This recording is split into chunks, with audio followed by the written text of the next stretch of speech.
ছাত্রদল ছাত্র শিবিরের উত্তেজনা বৃহস্পতিবার রাতে যেন নতুন মাত্রায় পৌঁছে গেল। শাহবাগ থানার ভেতরে দুই পক্ষ হাতাহাতিতে জড়িয়ে পড়ে। এক পর্যায়ে নিজ সংগঠনের সদস্যদের শান্ত করতে থানায় চলে আসেন সংগঠনটির সভাপতি রাকিবুল ইসলাম রাকিব। নিজেরা যারা গুপ্ত সুপ্ত হয়ে থেকেছেন সেই লোক যদি আমাকে গুপ্ত বলে, আপনাকে গুপ্ত বলে, আপনার কেমন লাগবে বলেন? বছরের পর বছর দেশবাসী কিছু মানুষের ছায়াও দেখে না। সেই মানুষ যদি আমাকে বলে আমি গুপ্ত না সুপ্ত, আপনি বলতেই পারেন আমি গুপ্ত ছিলাম কারাগারে দফায় দফায়। আপনি যদি ওইটাকে গুপ্ত বলেন তাইলে আমি অবশ্যই গুপ্ত। আমি দেশের মানুষকে বিপদের মুখে ফেলে দিয়ে আমি পালিয়ে যাইনি। আমি ইচ্ছা করলে পালিয়ে যেতে পারতাম।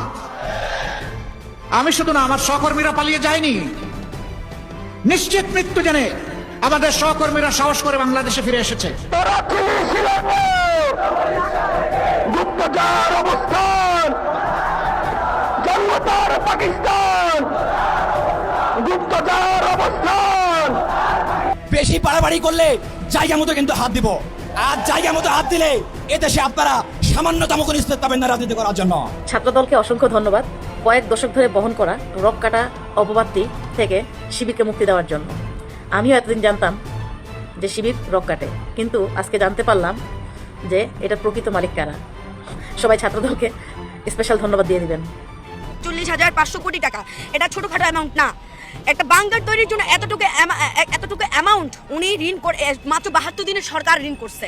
অথচ বাংলাদেশে এই বাংকারের কথা আমি বাদ রেখে ওনার বাংকারের জন্য যদি 44,500 কোটি টাকা লোন নিয়ে থাকে, তাহলে বাকি যে উন্নয়নগুলো আছে সেটা করতে গেলে তো মনে হয় পুরো দেশে বিক্রি করে ফেলবে। তার দেশে কি উন্নয়ন করবো না? হ্যালো বন্ধুরা, নতুন একটা ভিডিওতে সবাইকে স্বাগতম। আজকের ভিডিওর শুরুতে আপনারা ভিডিওর বিশেষ কিছু অংশ আপনারা অলরেডি দেখে ফেলেছেন। বুঝতে পারছেন যে আজকের ভিডিওটি কতটুকু গুরুত্বপূর্ণ হতে চলেছে এবং আকর্ষণীয় হতে চলেছে। তাই সবাইকে বলবো ধৈর্য সহকারে আজকের ভিডিওটি পুরোপুরি আপনাকে দেখতে হবে এবং প্রত্যেকটি বিশ্লেষকের বিশ্লেষণগুলো শুনতে হবে। তাহলে আপনারা বর্তমান বাংলাদেশের রাজনৈতিক প্রেক্ষাপট নিয়ে ভয়ঙ্কর কিছু তথ্য জেনে যাবেন। তো সবাইকে বলবো ধৈর্য সহকারে আজকের ভিডিওটি দেখতে থাকুন এবং শুনতে থাকুন প্রত্যেকটি বিশ্লেষকের কথাগুলো। তো চলুন তাহলে আর কথা না বাড়াই, আর বলবো যারা এখন পর্যন্ত আমাদের চ্যানেলটি সাবস্ক্রাইব করেন নাই দয়া করে সাবস্ক্রাইব করবেন, যারা করেছেন ধন্যবাদ। চলুন একটা লাইক দিয়ে বিস্তারিত সবগুলো ভিডিওর আলোচনাগুলো শুনে আসি।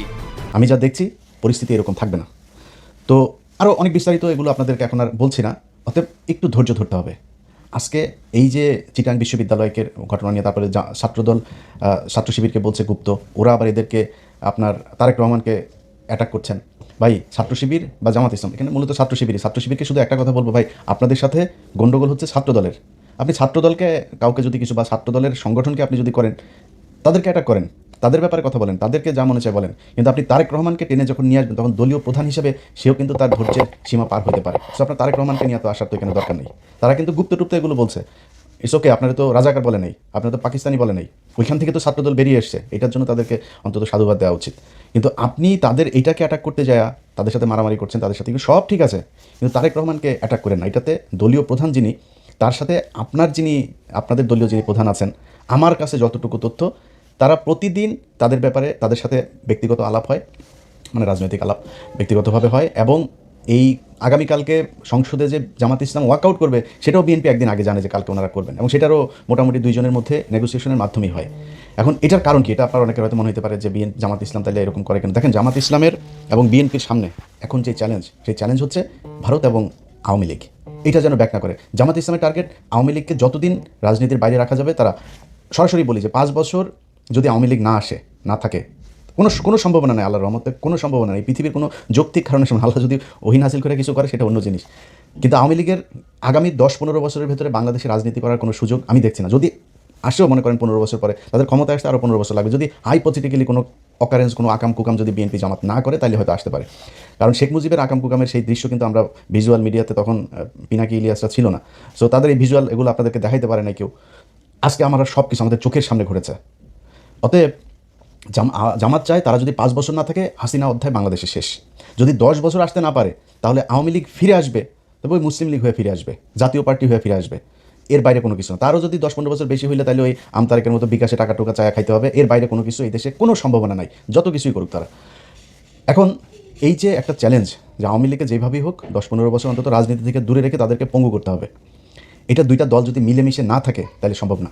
এখন এখানে সরকারি দলের দায়িত্বশীলতার বিষয়টা খুব বেশি জরুরি। আমি প্রথমে শিবিরকে যেমন বললাম, ছাত্রদলকেও বলি, ভাই বাংলাদেশের ইতিহাসে কোনোদিন শুনেছেন আজকে জামাত ইসলাম যেই সহনশীলতা আপনাদেরকে দেখিয়েছে এই নির্বাচনে, আমার মানে জামাত ইসলামের বাইরে আমি তো জামাত করি না, বাট আমি জামাতের বাইরে জামাতকে আমি পছন্দ করি, তাদের হয়ে আমি নির্বাচনে কাজ করেছি।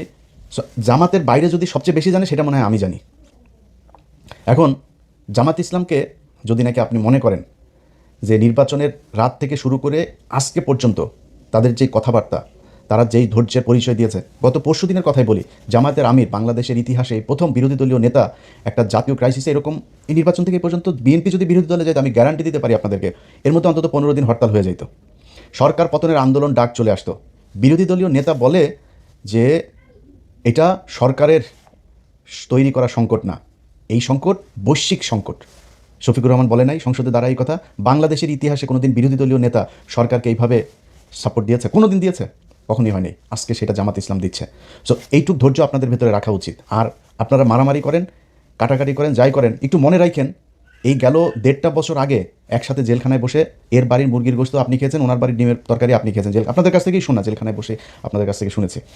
সো আপনাদের দুইজনের গন্তব্য এক ছিল, ধান খেতে একসাথে মশারি টাঙিয়ে ঘুমিয়েছেন আপনারা, জামাত শিবির একসাথে বসে, মানে শিবির ছাত্রদল একসাথে বসে। আমার সাথে ইন্টারনালি এখনও অনেক শিবিরের মানে জামাতের আর বিএনপির দুই নেতা, বড় বড় নেতা, দুই নেতা একসাথে কনফারেন্সে কথা বলি, কি খাতের দুইজনের ভেতরে এটা আছে। কিন্তু আপনারা যেই দুইজনের ভেতরে একটা সাংঘর্ষিক পরিস্থিতি তৈরি করছেন, অ্যাজ ইফ আপনারা আওয়ামী লীগ এবং বিএনপি, আওয়ামী লীগ এবং ছাত্র শিবির, এটা ভাই করা ঠিক না। আপনাদের ভেতরে সমস্যা থাকবে, 15 বছরের চিত্রগুলো একটু মাথায় নিয়ে আসেন, নিয়ে এসে তারপরে এই দ্বন্দ্বগুলো করেন। দ্বন্দ্ব থাকবে আপনাদের ভিতরে, দুই পক্ষের এক রকমের চিন্তাভাবনা হবে না। কিন্তু ছাত্রদলের বিশেষ করে বলি, ছাত্রদলের ভাইরা শুনেন, আপনারা যদি রাগ করেন না ভাই, বিএনপি ছাত্রদল আপনারা রাগ করলে সমস্যা। আপনারা এখন আমাদেরকে মনে করেন আমরা মনে হয় আওয়ামী লীগ হয়ে গেছে। ভাই আমরা আপনাদের এখন অনেক পোকামাকড় আছে, অনেক কুকুর বিড়াল আছে, এগুলো চারপাশে দুধ ছিটান, তো কাকের অভাব নেই। সো আপনারা আমরা আপনাদের যেই দুঃসময় ছিলাম আবার দুঃসময় পাবেন, টেনশন করেন না, যদি লাইনে থাকেন।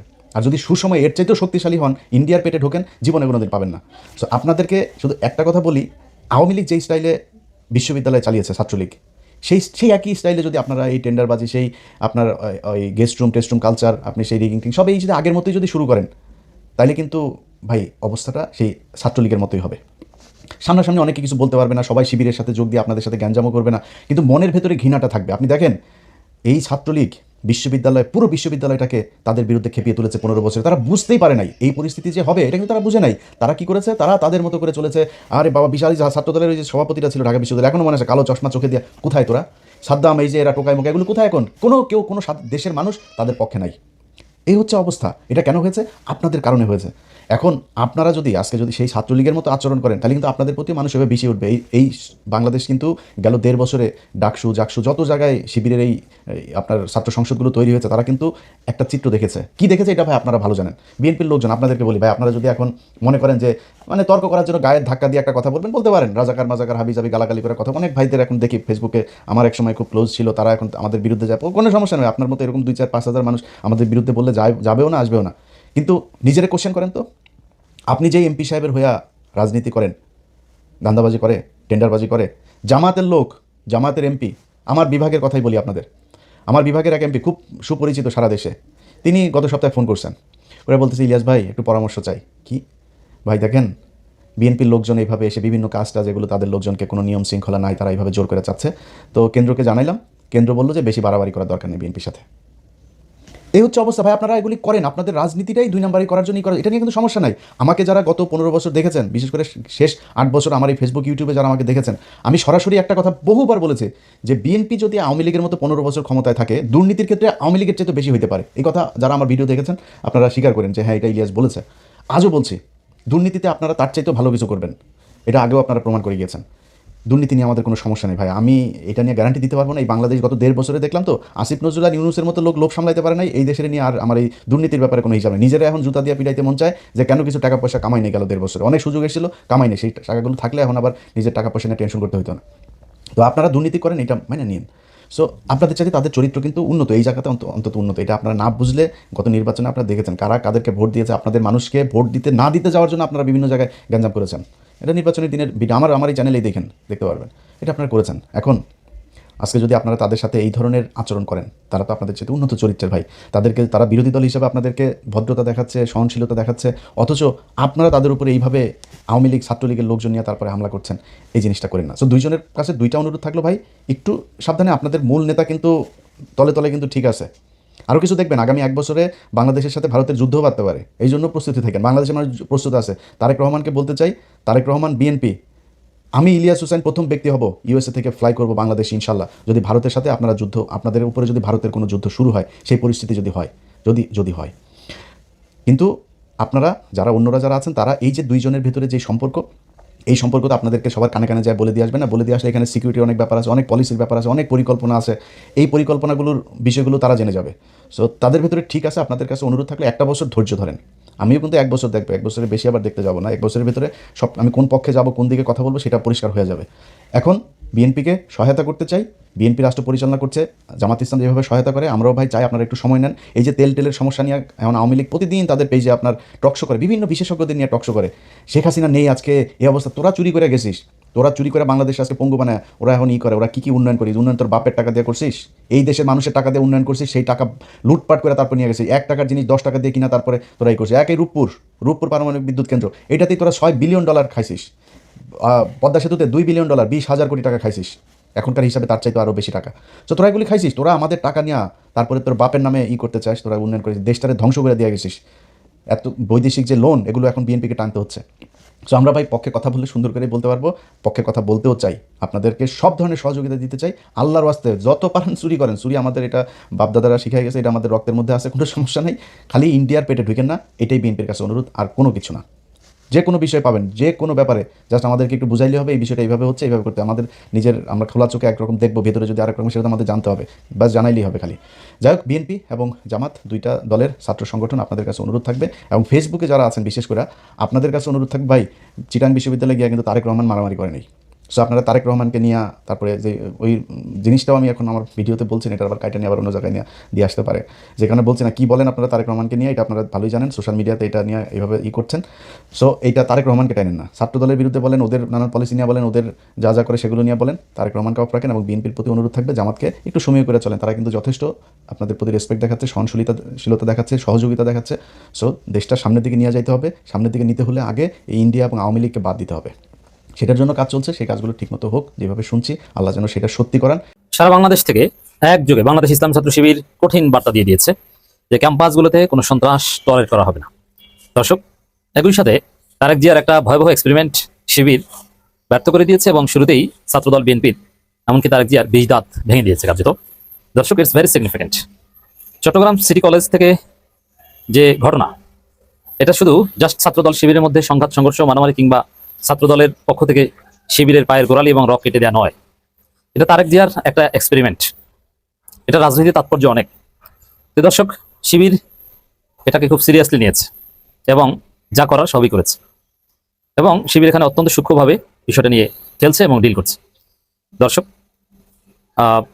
ছাত্রদল সারা বাংলাদেশে শিবিরের পায়ে পড়ে ঝগড়া বাঁধাতে চায়, শিবিরের সাথে মারামারি করতে চায়, কিন্তু শিবির এই ফাঁদে পা দিবে না। ঢাকা বিশ্ববিদ্যালয় হলে এমনভাবে ইরিটেট করছে ছাত্রদল যে শিবিরের যদি সামান্য ধৈর্যচ্যুতি ঘটে, তাহলে ভয়াবহ সংঘাত এবং সংঘর্ষ বেঁধে যেতে পারে। আপনি চিন্তা করেন, ডাকসুর ভিতরে ঢুকে শিবিরের বিরুদ্ধে লিখছে, গেস্ট রুমের ভিতরে, রিডিং রুমের ভিতরে, অফিস রুমের ভিতরে এটা সেটা লিখছে, উস্কানিমূলক কথাবার্তা লিখছে। এটা পায়ে পড়ে ঝগড়া বাঁধানো ছাড়া আর কিছুই নয়। তবে শিবির এটা শুধু বিশ্ববিদ্যালয়গুলোর মধ্যে সীমাবদ্ধ রাখেনি, পুরো বাংলাদেশ থেকে বার্তা দিয়ে দিয়েছে। প্রত্যেকটা জেলায়, বিভাগে, গুরুত্বপূর্ণ সমস্ত শহরে বিশাল বিশাল বিক্ষোভ মিছিল করে শিবির ক্লিয়ার বার্তা দিয়ে দিয়েছে, ক্যাম্পাসে আর কোনো সন্ত্রাসী কার্যক্রম হতে দেওয়া হবে না। এর মানে ছাত্রদল সন্ত্রাস করলে শিবির তার সমুচিত জবাব দেবে, নো কম্প্রোমাইজ। ক্ষমতাসীন ছাত্র সংগঠন, আমরা এখানে ডিফেন্সিভ খেলি যে আমাদেরকে মারতে আসলে শুধু আমরা ঠেকাবো না, শুধু শিবিরকে মারতে আসলে শিবির ঠেকাবে তা না, শিবির কাউকে মারতে দিবে না। কোথাও যদি ছাত্রদল কোনো অপকর্ম করে, শিবির তার দাঁত ভাঙা জবাব দেবে। সারা বাংলাদেশের শিবির নেতাকর্মীরা একযোগে সেই বার্তায় ছাত্রদলকে দিয়ে দিয়েছে। তো দর্শক, আমি আগেও বলেছি, আবারও বলছি, তারেক জিয়া দেখছেন যে তার ক্ষমতা পাকাপোক্ত হচ্ছে না, তাকে জনগণ দাম দিচ্ছে না, জনগণ তাকে নিয়ে টিকটক করছে, ট্রল করছে, গান গাইছে, ও খাম্বা তুমি শুনতে কি পাও, বিদ্যুৎ নাই, অমুক তমুক, এগুলো। তারেক রহমানকে নিয়ে যে পরিমাণ ট্রল হচ্ছে, এভাবে দেশ চালানো যায় না। এখন তারেক রহমান তার ক্ষমতা পাকাপোক্ত করতে চান, তিনি নিজেকে শক্তিশালী হিসাবে উপস্থাপন করতে চান। এখন এটা করতে হলে ক্যাম্পাসগুলো যেহেতু এই ট্রল বা এই তারেক রহমানকে দাম দেয় না, হাসি তামাশা করে শিক্ষিত পোলাপান, বিশ্ববিদ্যালয় পোলাপান, কারণ তারা মনে করে যে আমরা অনেক কষ্ট করে এক চান্সে 9 পাস করেছি, 10 পাস করেছি, এসএসসি পাস করেছি, আর তারেক জিয়া নাকি কয়েকবার ফেল করে তারপরে 9 পাস করেছে শুনেছি। এরপরে সালাউদ্দিনকে নিয়ে পড়িয়েছে, সালাউদ্দিনকে মাস্টার রেখে পড়িয়েছে, আর অনেক কিছুই। ইন্টার পাস কোনো রকম নাকি করেছেন, এরপরে বিশ্ববিদ্যালয় ড্রপ আউট, আর আমরা বিশ্ববিদ্যালয়ে পড়াশোনা করি এক চান্সে 9 পাস। তো এই প্রধানমন্ত্রীকে কেমন যেন এই জেনজি এবং তরুণ প্রজন্ম, শিক্ষিত প্রজন্ম সহ্য করতে পারে না, যার ফলে তারা বেশি ট্রল করে। এজন্য এই শিক্ষিত সমাজ, জেনজি তরুণ প্রজন্মের মুখ বন্ধ করার জন্য ক্যাম্পাসগুলোকে ছাত্রদলের মাধ্যমে দখল করাতে হবে। প্রথমে তো সূক্ষ্মভাবে যে কাজ করা করেছে, বিশ্ববিদ্যালয়ের সমস্ত ভিসি, প্রক্টর, প্রভোস্ট সব বিএনপির একদম লাগারে লাগা ধান লাগা মার্কা নিয়োগ দিয়েছে, নাম্বার 1। দ্বিতীয় হচ্ছে এখন আগের মতো তো পুলিশ ব্যবহার করাটা কঠিন, আর সেটা করলো আরো পরে। আপাতত ছাত্রদল কি পারে, তারা ক্যাম্পাস দখল করতে পারে কিনা, এই এক্সপেরিমেন্টটা করেছেন পরিকল্পিতভাবে। কয়েকদিন যাবত পরিকল্পনা করে শহরের আশেপাশে থেকে বিভিন্ন দেশি অস্ত্রশস্ত্র মজুত করে এরপরে ছাত্রদলের সন্ত্রাসীরা পরিকল্পিতভাবে শিবিরের উপর হামলা করেছে, পায়ে পরে গায়ে পরে হামলা করেছে।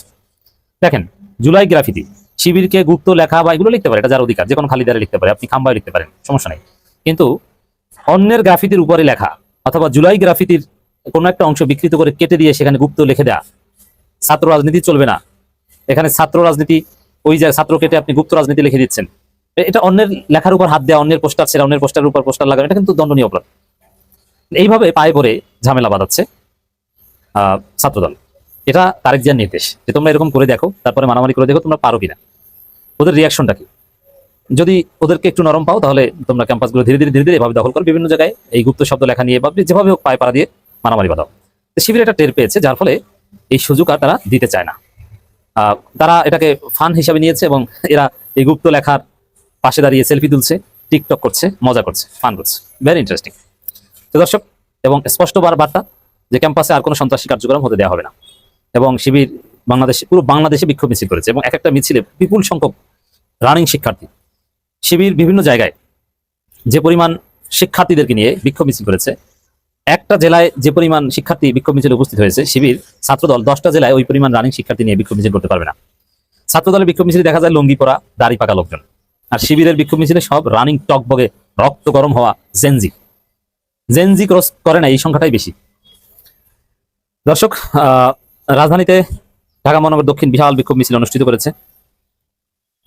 সেখানে শিবিরের গুরুত্বপূর্ণ নেতৃবৃন্দ বক্তব্য দিয়েছেন, কেন্দ্রীয় নেতৃবৃন্দ, এবং তারা এখান থেকেই তারেক রহমানকে বার্তা দিয়ে দিয়েছেন যে আপনার গোমর কিন্তু ফাঁস করে দিব। রাজশাহী বিশ্ববিদ্যালয়ের শিক্ষার্থীর উপর যে হামলা কোপানো, এরও প্রতিবাদ করেছে এবং সেই তেজগাঁও কলেজে যে শিক্ষার্থী হত্যা তার বিচার দাবি করছে। এবং যেখানেই ছাত্রদল আকাম করে সেখানে শিবির প্রতিবাদ নিয়ে হাজির। এছাড়া সিলেটে বিশাল বিক্ষোভ মিছিল করেছে বাংলাদেশ ইসলামী ছাত্র শিবির। সেখান থেকে ছাত্রদলকে বার্তাটা ছিল চমকপ্রদ। ছাত্রদলকে স্মরণ করিয়ে দেওয়া হয়েছে যে তোমাদেরকে কোনো ছাড় দেওয়া হবে না। সিলেটে বিভিন্ন জেলা শহরে বা সমস্ত বাংলাদেশে এটা ন্যাশনাল কান্ট্রি ওয়াইড শিবিরের কর্মসূচি ছিল যে ক্যাম্পাসে কোনো সন্ত্রাসী কার্যক্রম হতে দেওয়া হবে না। বিশেষ করে যেসব জেলায় বড় বড় বিশ্ববিদ্যালয় রয়েছে, অনেক জায়গায় বিশ্ববিদ্যালয়ের ভেতরেই বিক্ষোভ মিছিল করা হয়েছে, কুষ্টিয়া বিশ্ববিদ্যালয় সব বিভিন্ন জায়গায়, আবার কোথাও কোথাও বড় বড় বিশ্ববিদ্যালয় রয়েছে এমন বিশ্ববিদ্যালয়ের জেলা শহরে শিবির বিশাল বিশাল বিক্ষোভ মিছিল করেছে। এটা একটা বার্তা যে কোনো সন্ত্রাস চলবে না, শিবির এটা হতে দিবে না, এবং শিবিরের পায়ে পরে ঝামেলা বাঁধাতে চাবে, শিবির এই ফাঁদেও পা দিবে না। দর্শক শ্রোতা, আশা করি সবগুলো ভিডিও দেখেছেন এবং বিস্তারিত আলোচনাগুলো আপনারা বিশ্লেষকদের কাছ থেকে মনোযোগ সহকারে শুনেছেন।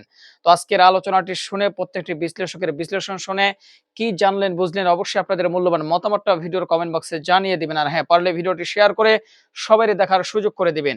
আর আমাদের এই চ্যানেল নাসির ইসলামিক মিডিয়া সেন্টারে এখন পর্যন্ত যারা সাবস্ক্রাইব করেনি, প্রতিনিয়ত এ ধরনের গরম গরম খবরগুলো পেতে আমাদের এই চ্যানেলটি সাবস্ক্রাইব করে আমাদের সাথে থাকবেন। ইতিমধ্যে যারা অলরেডি সাবস্ক্রাইব করে দিয়েছেন সবাইকে অসংখ্য ধন্যবাদ জানিয়ে ভিডিওটি এখানে শেষ করছি। আবারও দেখা হবে, কথা হবে নতুন কোনো টপিক, নতুন কোনো ভিডিও নিয়ে। আল্লাহ হাফেজ।